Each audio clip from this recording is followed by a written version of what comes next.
सद्गुरु संत रविदास संत रविदास रैदास मध्यकालीन भारत के महान संत, कवि और समाज सुधारक थे, जिन्होंने 15वीं शताब्दी में काशी वाराणसी में जात पात और भेदभाव के विरुद्ध मन चंगा तो कठौती में गंगा का संदेश दिया। वे चर्मकार परिवार से थे, फिर भी अपनी निस्वार्थ भक्ति, कर्म में विश्वास और मानवता के पाठ से समाज के मार्गदर्शक बने और सिख धर्म के गुरु ग्रंथ साहिब में उनके पद शामिल हैं। संत रविदास जी की कहानी।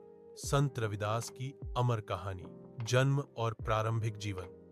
संत रविदास जी का जन्म वाराणसी के पास सीर गोवर्धनपुर में सन 1377 कुछ स्रोतों के अनुसार में हुआ था।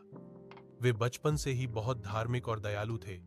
उन्होंने अपने पुश्तैनी काम को अपनाया और उसे भगवान की सेवा मानकर किया।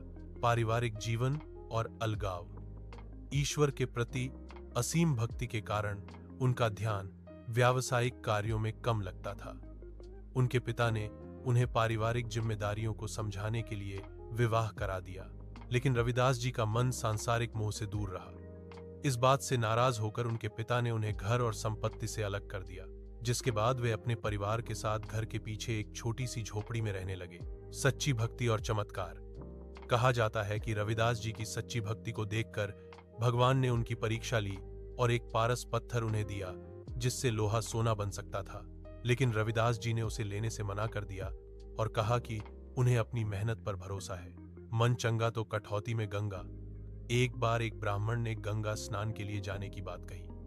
रविदास जी ने कहा कि मन चंगा तो कठौती में गंगा, यानी यदि मन पवित्र है तो ईश्वर का वास आपकी छोटी सी कठौती, चमड़ा भिगोने का पात्र में ही है।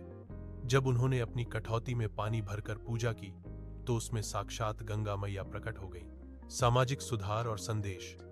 उन्होंने समाज में फैली हुई जात पात, छुआछूत और भेदभाव का विरोध किया और सबको एक समान होने का संदेश दिया। उन्होंने कहा कि इंसान अपने कर्मों से महान बनता है, न कि जन्म से। प्रमुख सीख। रविदास जी ने हमेशा अपने कर्मों पर विश्वास करने की सीख दी। उनका जीवन हमें सिखाता है कि निस्वार्थ भाव से की गई भक्ति और मेहनत ही ईश्वर प्राप्ति का सच्चा मार्ग है।